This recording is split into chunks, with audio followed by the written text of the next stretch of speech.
The story of Dr. Kildare. Whatsoever house I enter, there will I go for the benefit of the sick. Of whatsoever things I see or hear concerning the life of men, I will keep silence thereon, counting such things to be held as sacred trusts. I will exercise my art solely for the... The story of Dr. Kildare, starring Lou Ayres and Lionel Barrymore. Metro-Goldwyn-Mayer brought you those famous motion pictures. Now this exciting, heartwarming series is heard on radio. In just a moment, the story of Dr. Kildare. But first, your announcer.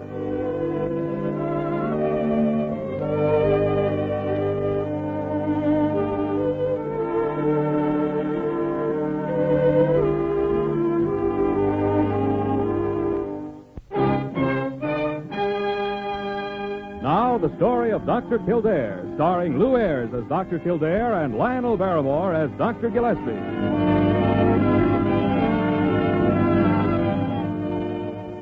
Blair General Hospital, one of the great citadels of American medicine.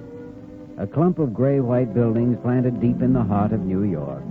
The nerve center of medical progress, where great minds and skilled hands wage man's everlasting fight against death and disease. Blair General Hospital, whose ministry of mercy reaches out from its quiet halls to the highways and byways of a huge metropolis. Yes, sir, Doc. Many's the time Kildare rode with me in this ambulance. Of course, he was just an intern then, like you, before they made him a resident. Interesting, Wayman. Well, keep your eyes on the road. Those are the police flares around the smash-up just ahead.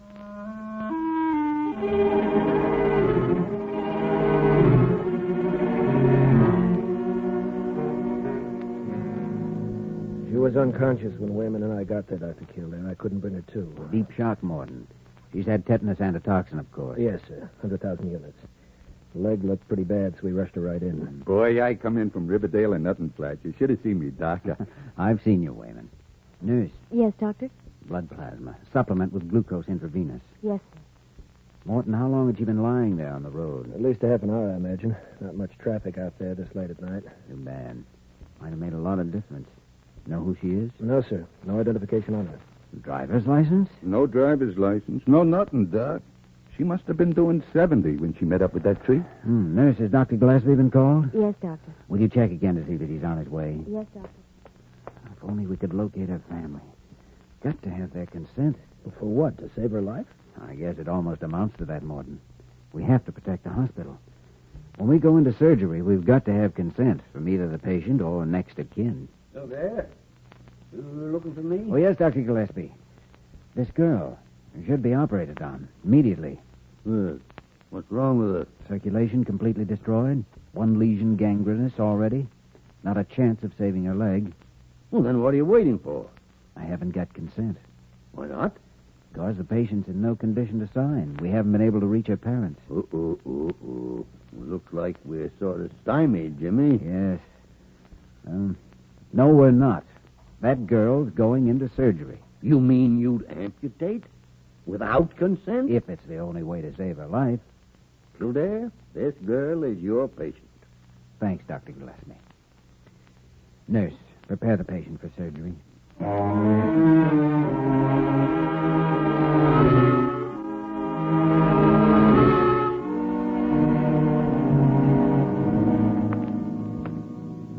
Good morning, Dr. Kildare. Good morning, nurse.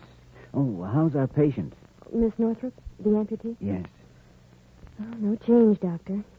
Despondent, uncooperative. Apparently no desire to overcome her handicap. It's been the same for 3 months now. It's understandable. If I could only find someone who knows her. It's not easy for an attractive young girl to accept the loss of a leg. You mean mentally, Doctor? Yes. Well, that's my problem. I'll go in and see her now.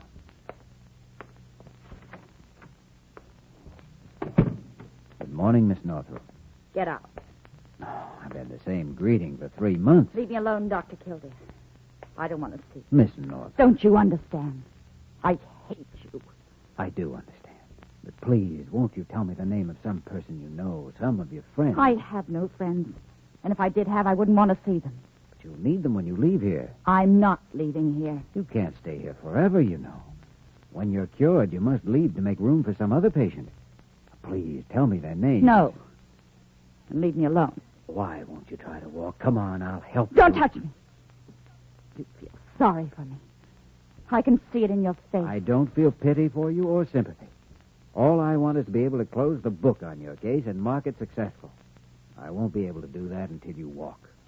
How can you look at me and imagine that I'll ever be called a success? When I look at you, I can't think of one reason why you shouldn't be. You have youth and beauty. And on the debit side of my ledger, I have one leg. The books just don't balance, Dr. Kildare. You'll only listen to me. You can learn to forget your problem. You will forget it in time. You must learn to walk. Just work with me. Give yourself a chance. A chance, Dr. Kildare. That's very funny. A chance to go swimming again. A chance to go dancing. I'd do a very graceful rumba, Dr. Kildare. I'd rather die.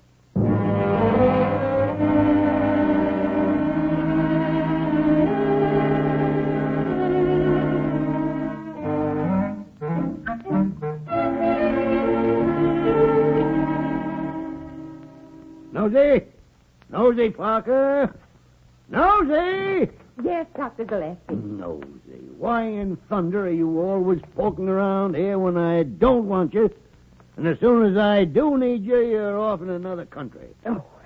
Didn't I tell you to get Dr. Kildare? He's on his way now. Well, how long does it take a man to come down 4th flight? Exactly 1 minute, Dr. Gillespie. Oh, hello, Kildare. Get out, Nosy. Oh, that man. Kildare?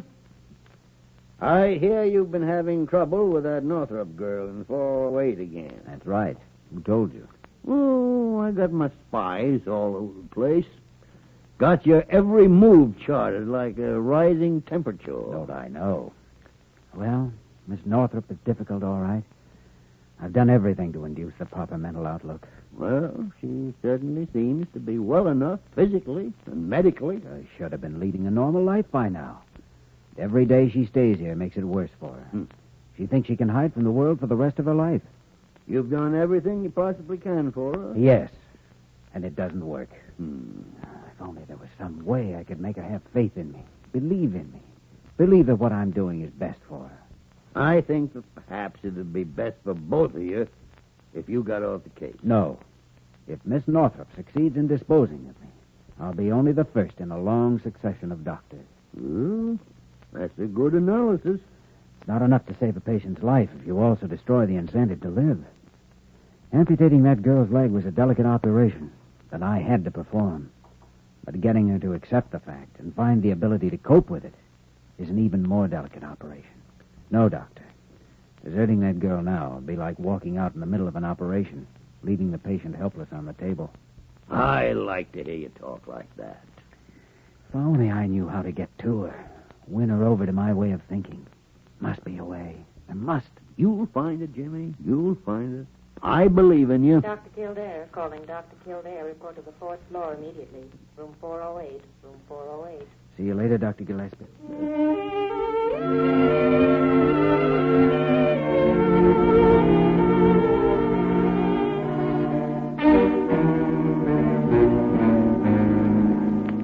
I've got every right in the world to see her. I know she wants to see me. You want me, nurse? Oh, Dr. Kildare. Dr. This man Kildare. insisted... They told me you were her doctor. You've got to let me in to see her. Whoa, now slow down here a minute. Who is it you wish to see? Marjorie Northrup. We've been engaged for over a year, Doctor. Where have you been for the last 3 I was months? looking for her. Please take me to her, Doctor. What's your name? Willard Mason. What's wrong with her? She'll be all right. Well, then you let me see her. No. Miss Northrup has issued orders that no one is to see her. And the hospital has to abide by those orders. No one will stop me from seeing her. Just tell her that Willard Mason is here, that's all. No, it's no use. I think particularly you're the one person she's afraid to see. What? Afraid to see me? Well, why? Mr. Mason, she was in an automobile accident. It was necessary to amputate her right leg. Amputate? No, I don't believe you. You still want to see her? More than ever. She knows how much I love her. She must know that what happened can't affect my feeling for her in the slightest. You might consider that what has happened may have affected her feeling for you. But at a time like this, Doctor, I should think she'd want to see me more than ever. She'd need someone to lean on. I agree with you, but I'm afraid she won't. She resents pity and sympathy. But I won't give her any. I'll just make believe that nothing's happened. I'll avoid any mention of her leg. That's the one thing you mustn't do. It only makes it more obvious. You must try to understand what she's going through mentally. I'm sorry, Doctor. It's such a terrible shock. Hard to imagine Marjorie. Dr. Kildare, Miss Northrup in 408 is flashing. Certainly, nurse. Room 408. That's where she is. Right up the hall. Yes, but no. Hey, wait a minute. Where are you going? Room 408. I'm going in to see her. Don't go in there. Don't go in there. I tried to stop him, Dr. Kildare. It's all right. We'll just wait here a minute. Come on, nurse. Get out! I don't want to see you. Get out! Marge, please. It doesn't matter. Leave me alone. Please leave me alone. I'm sorry, but darling, we belong to each other. Nurse. I'll have this man removed, Doctor. Oh, no, leave him alone. It doesn't matter, Marge. I love you. Marge, I've always Don't loved look you. at me. Don't look at me. I'm glad you told her how you felt, Nurse, but I think right now it'd be best for you to leave. All right, Doctor. I will. Marge. Please, please. Yes.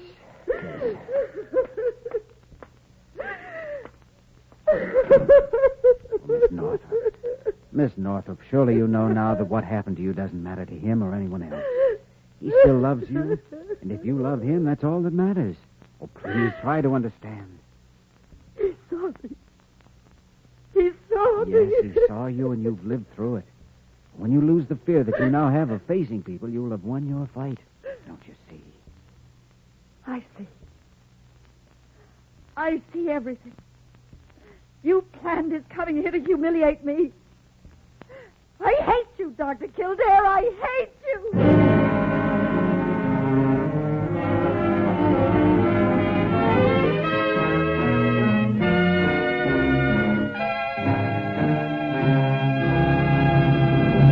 The story of Dr. Kildare will continue in just a moment.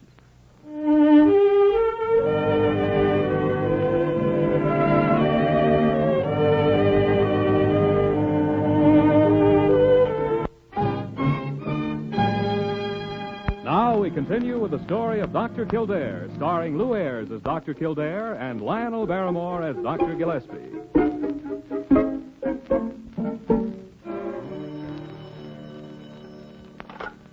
Dr. Gillespie's office, Nurse Parker. What? Those clinical reports on rehabilitation cases? Oh, yes. Dr. Gillespie will be sending them back to you today. Certainly.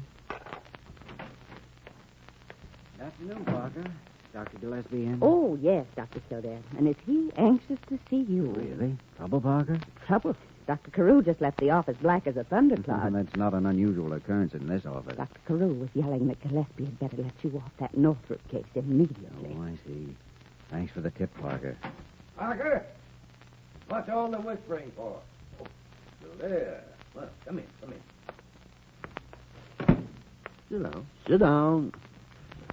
Now, tell me how you're coming on with the Northrup girl. Well, Dr. Gillespie, I'm afraid I'm going to have to give up on this one. Jimmy, you don't fool me. You've never admitted defeat in your life. I haven't forgotten that Dr. Carew ordered you to take me off the case this morning. Kildare? No reason why you should get in trouble because of me. I never get in trouble. I don't need anyone wiping my nose. I'll handle my own affairs in this hospital. Just the same, I think I'd like to be relieved of the Northrup case. Yes. As a matter of fact, that fool Carew was just here. Laid down the law. Well, maybe just as well. You know who'll be taking over? Haven't assigned another doctor yet. Might drop in on the girl myself for a day or two. Good. And you can disregard all the basic mental therapeutic treatments. Huh. I've tried them. I pleaded and cajoled. I tried and appealed to reason and intelligence. I was cruel and cold. Nothing drew the slightest response. Kildare, I've removed you from the case, but I can still ask a staff member to accompany me when I visit a patient. Dr. Gillespie, I don't really know why I worried about you getting in trouble. You go looking for it. I'd be delighted to accompany you.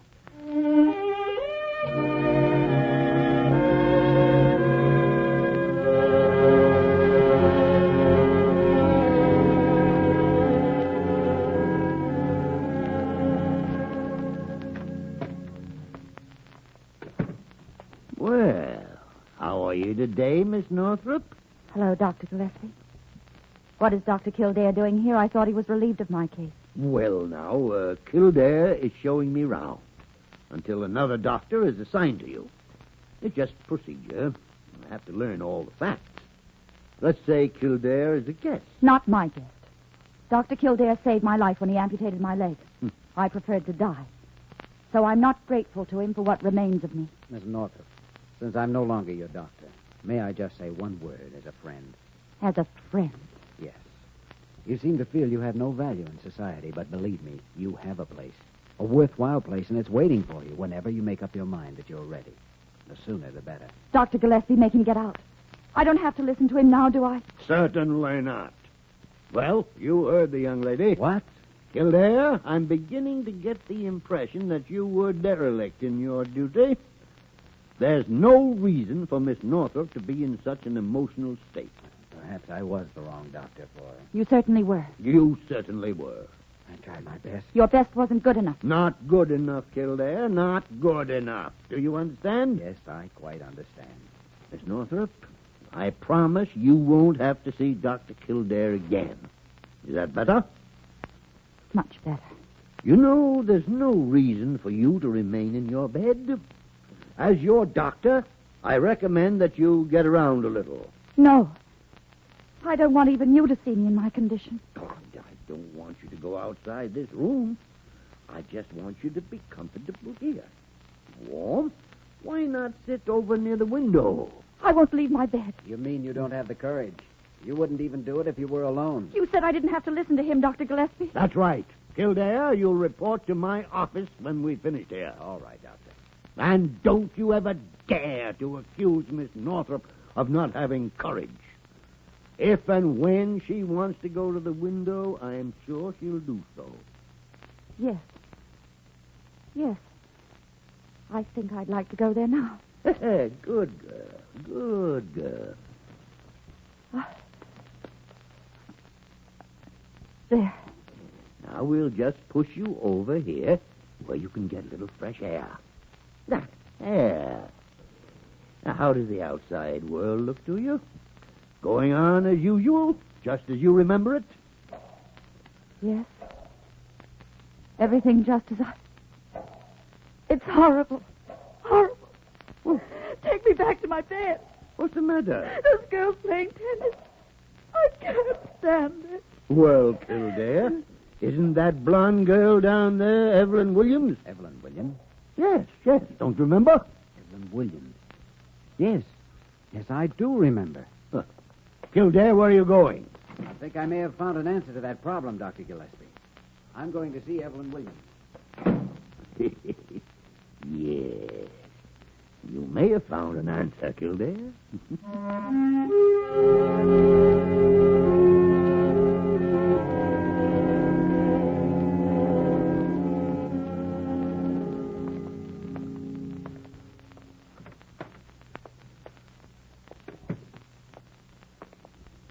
Miss Northrup, I brought someone to see you. No.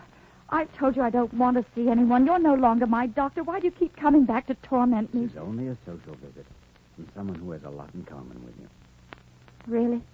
Evelyn Williams, I'd like you to meet Marjorie Northrup. Hello, Marjorie. How do you do? This is the girl you saw playing tennis on the court under your window. I can't see that we have anything in common there, Dr. Kildare. But you play a very good game of tennis, Miss Williams. Thank you. I was doing quite well up to 3 years ago. Almost made the finals in the women's singles. And then I had to learn all over again. Oh, what happened? Oh, I had an accident. An automobile accident. You did? Mm-hmm. That's what happened to me. Yes, Evelyn was a mighty lucky girl. She was out of the hospital and around again in no time. I've often thought how fortunate I was not to lose both legs. What did you say? Oh, I'm sorry. I shouldn't have mentioned it, I guess. You mean you actually have... Why, I don't believe it. This is another one of your tricks, Dr. Kildare. No, believe me, it isn't, Miss Northrup. Although Evelyn certainly would fool anybody. Well, I'm very flattered that you seem surprised, but... Well, I'll show you. Here. Look. It is. It is. Oh, Margie, I understand. I was doubtful at first, too, and then amazed just as you are. Now I'm only very, very grateful. And you play tennis as well as before? Mm-hmm. Almost. I dance and ride, too. Oh, that's wonderful. Do you think that I... That you could do the same? Certainly. It only takes a great desire and a little strength of will. And maybe more courage than I have. Courage? Maybe. But I just got lonesome trying to hide from people. Then one day I took stock of myself. People wear glasses and they aren't ashamed. My best friend Alice wears a hearing aid and she's perfectly normal. So I said to myself, what have I got to lose? Well, here I am. Do you suppose you could teach me to walk? I'd be very happy to. But there's someone who could teach you much better than I if you'd allow him to. Allow him to? Oh, of course I will. Who is it? Dr. Kildare. Oh. Dr. Kildare? Yes, Miss Northrup. You've asked me so many times to try. I think I'd like to now. Good. Evelyn, would you help her? Oh, of course, Doctor. Marjorie's very simple. There we are. Now, stand up. Oh, I can't. Evelyn, help me. You'll need no more help now. Stand up. I am standing. Now, walk slowly toward me. I can't. Walk. You've been walking all your life. You have two legs just as you always had. Walk.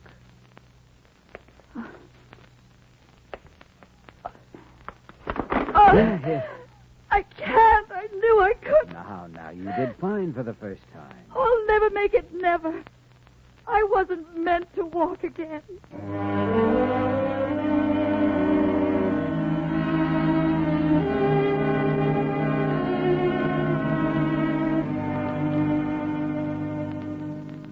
I can't wait all day for this party of yours to come off, Kildare. Mason should be along any minute, Dr. Gillespie. I feel like a fool sitting here in the waiting room of my own hospital.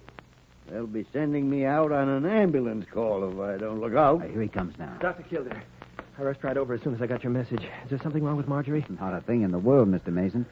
By the way, I'd like you to meet Dr. Gillespie, our chief of staff. Oh, how do you do, sir? How do you do, young man? Dr. Kildare here is treating us to one of his dramatic finishes. Has Marjorie asked to see me, Dr. Kildare? Yes, she has. Oh, that's wonderful. May I go in? That won't be necessary. She's coming down the corridor to meet you now.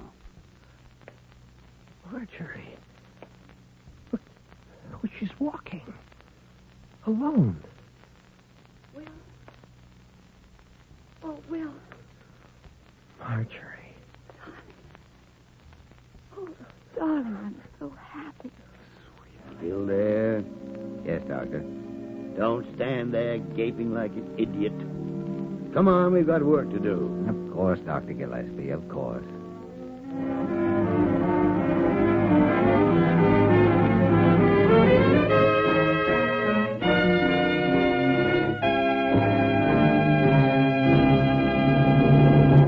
In just a moment, we will return to the story of Dr. Kildare.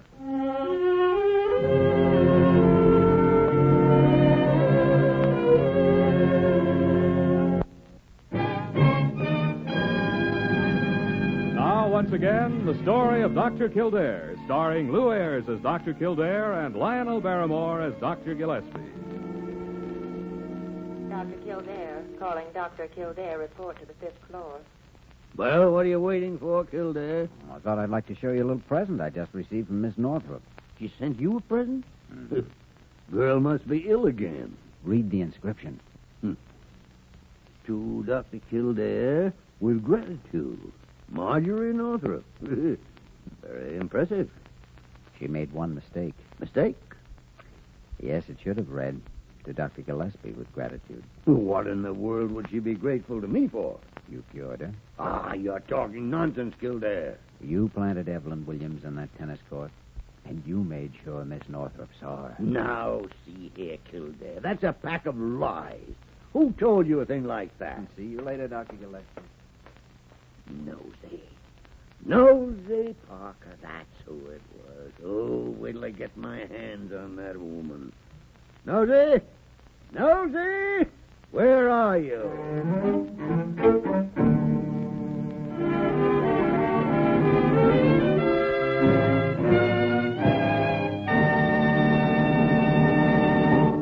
You have just heard the story of Dr. Kildare, starring Lou Ayres and Lionel Barrymore. The story of Dr. Kildare is presented by arrangement with Metro-Goldwyn-Mayer, producers of the Technicolor picture That Forsyte Woman, starring Errol Flynn, Greer Garson, Walter Pitchin, Robert Young, and Janet Leigh. The program was directed by William P. Russo, with original music composed and conducted by Walter Schumann.